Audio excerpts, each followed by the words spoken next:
Hi ನಮಸ್ತೆ, welcome back to my YouTube channel ಅಲೆದಾಡುವ ಪುಟಗಳು.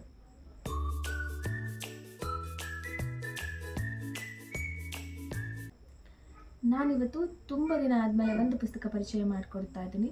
ಪುಸ್ತಕ ಓದೋದು ನಿಲ್ಲಿಸಿಲ್ಲ, ಅದು ನನಗೆ ವಿಡಿಯೋ ಹಾಕೋದು ರಿವ್ಯೂ ಹಾಕಲಿಕ್ಕೆ ನಿಜವಾಗ್ಲೂ ಟೈಮ್ ಇಲ್ಲ. ಹಾಗಾಗಿ ವಿಡಿಯೋಸ್ ಮತ್ತು ರಿವ್ಯೂ ಹಾಕೋದು ಸ್ವಲ್ಪ ಲೇಟ್ ಆಗ್ತಾ ಇದೆ.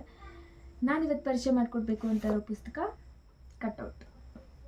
ಈ ಪುಸ್ತಕದ ಕವರ್ ಫೋಟೋ ನೋಡ್ತಿದ್ದಂಗೆ ಹೇಳ್ಬೋದು, ಇದು ಒಂದು ಸಿನಿಮಾಗೆ ಸಂಬಂಧಪಟ್ಟಿದ್ದ ಕಾದಂಬರಿ ಅಂತ. ನನಗೆ ಈ 1 ನಿಮಿಷದ್ದು 2 ನಿಮಿಷದ ವೀಡಿಯೋದಲ್ಲೆಲ್ಲ ಬುಕ್ನ ಪರಿಚಯ ಮಾಡಿಕೊಡಿ ಅಂತ ಹೇಳಿದ್ರೆ ಖಂಡಿತ ಆಗೋದಿಲ್ಲ. ನನಗೇನಿದೆ ಸ್ವಲ್ಪ ಲಾಂಗ್ ವೀಡಿಯೋಸೇ ಬೇಕು ಡಿಟೇಲಾಗಿ ಮಾತಾಡಲಿಕ್ಕೆ.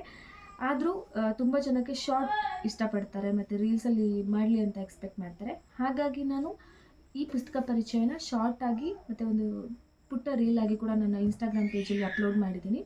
ಇದು ಯಾರೆಲ್ಲ ಡೀಟೇಲಾಗಿ ಕೇಳ್ತಾರೆ ಅವ್ರಿಗೋಸ್ಕರ ಅಪ್ಲೋಡ್ ಮಾಡ್ತಾ ಇರೋದು.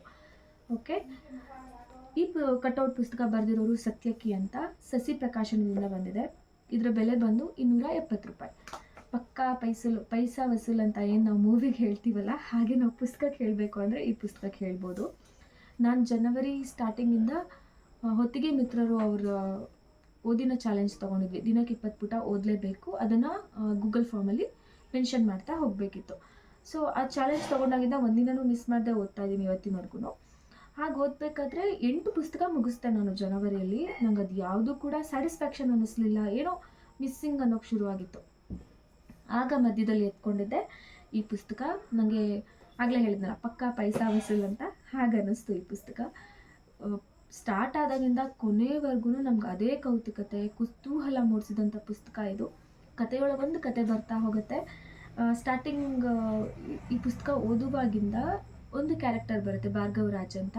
ನಂಗೆ ಅದೇನೋ ಅವ್ರು ಓದ್ತಾ ಇರ್ಬೇಕಾದ್ರೆ ನನಗೆ ಪೂರ್ತಿ ತಲೆಯಲ್ಲಿ ವಿಷ್ಣುವರ್ಧನ್ ಅವ್ರ ಪಾತ್ರನೇ ನನಗೆ ಈ ತಲೆಯಲ್ಲಿ ಓಡ್ತಾ ಇತ್ತು. ಅಂದರೆ ಅವ್ರನ್ನ ಈ ಪಾತ್ರದಲ್ಲಿ ನಾನು ಇಮ್ಯಾಜಿನೇಷನ್ ಮಾಡ್ಕೊಂಡು ಓದ್ತಾ ಇದ್ದೆ. ಕೊನೆಯವರೆಗೂ ನನಗೆ ಅವರೇ ತಲೆಯಲ್ಲಿ ಸುಳಿದಿದ್ದು, ಯಾಕೆ ಅಂತ ಗೊತ್ತಿಲ್ಲ. ನಾನೇನಷ್ಟು ಫಿಲ್ಮ್ಸ್ನ ನೋಡಲ್ಲ, ಲವರ್ ಅಲ್ಲ. ಬಟ್ ಏನೋ ನನಗೆ ವಿಷ್ಣುವರ್ಧನ್ ಅವ್ರದ್ದು ತಲೆಯಲ್ಲಿ ಓಡ್ತಾ ಇತ್ತು, ಅವ್ರ ಚಿತ್ರಣನೇ ತಲೆಯಲ್ಲಿ ಓಡ್ತಾ ಇತ್ತು. ನೆಕ್ಸ್ಟ್ ಬರೋ 4 ಮುಖ್ಯ ಕ್ಯಾರೆಕ್ಟರ್ ಹೇಳ್ಬಿಡ್ತೀನಿ. ಭಾರ್ಗವರಾಜ್, ವರದರಾಜ್, ದೇವಿ ಮತ್ತು ಲತಾ ಅಂತ. ಇದು 4ಕ್ಕೂ ಮೊದಲು ಓದುವಾಗ ಅನಿಸುತ್ತೆ ಇವೆಲ್ಲ ಬಿಡಿ ಬಿಡಿ ಬಿಡಿ ಬಿಡಿ ಪಾತ್ರಗಳಂತ. ಇಲ್ಲ, 4ಕ್ಕೂ ಕೂಡ ಒಂದೊಂದಕ್ಕೂ ಒಂದೊಂದು ಕನೆಕ್ಷನ್ ಇದೆ. ವರದರಾಜ ಲತಾ ಅವ್ರದ್ದು ಕನೆಕ್ಷನ್ ಗೊತ್ತಾಗುತ್ತೆ, ಭಾರ್ಗವ ಮತ್ತು ದೇವಿದು ಗೊತ್ತಾಗುತ್ತೆ. ಆದರೆ ಈ ಪುಸ್ತಕ ಪೂರ್ತಿ ಕಂಪ್ಲೀಟ್ ಆಗುವಾಗ ಗೊತ್ತಾಗೋದು ಇದು 4 ಜನ 4 ಬಿಂದುಗಳು ಕೂಡ ಎಲ್ಲೋ ಒಂದು ಕಡೆ ಸೇರುತ್ತೆ ಅಂತ. ಅದು ಏನು ಅನ್ನೋದನ್ನು ನೀವು ಪುಸ್ತಕ ನೋಡೇ ತಿಳ್ಕೊಳ್ಬೇಕು. ನಾನು ಆ ಕುತೂಹಲನ ಎಲ್ಲೂ ರಿವೀಲ್ ಮಾಡೋದಿಲ್ಲ.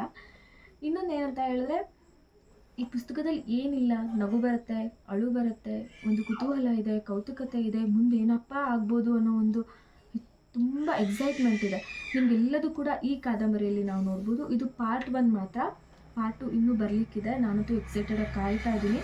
ರೈಟರ್ಗೆ ಮೆಸೇಜ್ ಕೂಡ ಹಾಕಿದ್ದೆ ನಾನು, ಸೊ ಪಾರ್ಟ್ 2 ಯಾವಾಗ ಆಗ್ಬೋದು ಅಂತ. ಅಷ್ಟು ತುಂಬ ಚೆನ್ನಾಗಿದೆ. ಯಾರಾದರೂ ನನಗೆ ಕನ್ನಡದಲ್ಲಿ ಸ್ವಲ್ಪ ಎಕ್ಸೈಟೆಡ್ ಥ್ರಿಲ್ಲರ್ ಬೇಕು ಅಂತ ಹೇಳಿದ್ರೆ ನಾನು ಈ ಕಾದಂಬರಿನ ಸಜೆಸ್ಟ್ ಮಾಡ್ತೀನಿ. ಖಂಡಿತ ಎಲ್ಲರೂ ಓದಲೇಬೇಕಾದಂಥ ಪುಸ್ತಕ, ತುಂಬ ಚೆನ್ನಾಗಿದೆ. ನಾಟಕದಲ್ಲಿದ್ದ ಒಬ್ಬ, ನಾನು ಬೆಳ್ಳಿ ಪರದೆಗೆ ಬರಬೇಕು ಅಂತ ಹೇಳಿ ಬೆಂಗಳೂರಿಗೆ ಬರ್ತಾನೆ. ಅಲ್ಲಿಂದ ಒಂದು ಜರ್ನಿ ಸ್ಟಾರ್ಟ್ ಆಗುತ್ತೆ. ಅಲ್ಲಿ ಹೇಗಿದೆ ಅಂದರೆ ಇವರು ಬಿಡಿ ಬಿಡಿಯಾಗಿ ಕಥೆನ ತೊಗೊಂಡು ಹೋಗಿದ್ದಾರೆ. ಇಲ್ಲೊಂದು ಪಾತ್ರ, ಇಲ್ಲೊಂದು ಪಾತ್ರ, ಇಲ್ಲೊಂದು ಪಾತ್ರ, ಬಟ್ ಅದೆಲ್ಲದೂ ಕೂಡ ಯಾವುದೋ ಒಂದು ಬಿಂದುವಲ್ಲಿ ಸೇರ್ತವೆ. ಅದು ನಮಗೆ ಈ ಬುಕ್ಕಿನ ವಿಶೇಷತೆ ಅಂತ ಹೇಳ್ಬೋದು. ತುಂಬ ಚೆನ್ನಾಗಿದೆ, ಎಲ್ಲರೂ ಓದಲೇಬೇಕಾದಂಥ ಪುಸ್ತಕ ಅಂತ ನಾನು ರೆಫರ್ ಮಾಡ್ತೀನಿ. ತುಂಬ ಜನ ಹೇಳ್ತಾರೆ ಕನ್ನಡದಲ್ಲಿ ಥ್ರಿಲ್ಲರ್ಸ್ ಇಲ್ಲ, ಎಕ್ಸೈಟ್ಮೆಂಟ್ ಸಿಗಲ್ಲ ಅಂತ. ಖಂಡಿತ ಇಲ್ಲ, ಅಂಥ ಎಕ್ಸೈಟ್ಮೆಂಟ್ ಅವ್ರಿಗೆ ಈ ಪುಸ್ತಕ ಹೇಳಿ ಮಾಡಿಸಿರೋ ಹಾಗಿದೆ. ಬುಕ್ಸ್ ತಗೊಳ್ಳಿ. ಬುಕ್ಸ್ ಬೇಕಾದರೆ ನಿಮಗೆ ಅವ್ವ ಪುಸ್ತಕಾಲಯದಲ್ಲಿದೆ, ಇಲ್ಲ ಸಸಿ ಪ್ರಕಾಶನದಿಂದ ಡೈರೆಕ್ಟಾಗಿ ತರಿಸ್ಬೋದು, ಹರಿವು ಬುಕ್ಸಿಂದ ತರಿಸ್ಬೋದು, ಹಾಗೆ ವೀರಲೋಕದಿಂದ ತರಿಸ್ಬೋದು, ಕನ್ನಡ ಲೋಕದಿಂದ ತರಿಸ್ಬೋದು, ಮತ್ತು ಎಲ್ಲ ಪುಸ್ತಕದ ಅಂಗಡಿಗಳಲ್ಲೂ ಈ ಕಟ್ಔಟ್ ನಿಮಗೆ ಸಿಗುತ್ತೆ. ಇದಿಷ್ಟು ಈ ಪುಸ್ತಕದ ಬಗ್ಗೆ. ಮತ್ತೆ ನಿಮಗೆ ಮುಂದಿನ ವೀಡಿಯೋದಲ್ಲಿ ಇನ್ನೊಂದು ಪುಸ್ತಕದ ಪರಿಚಯ ನಾನು ಮಾಡಿಕೊಡ್ತೀನಿ. ಅಲ್ಲಿವರೆಗೂ ನನ್ನ ವೀಡಿಯೋಸ್ನ ನೋಡ್ತಾ ಇರಿ. ನನ್ನ ಪೇಜ್ನ ಸಬ್ಸ್ಕ್ರೈಬ್ ಮಾಡೋದು ಮರಿಬೇಡಿ. Thank you.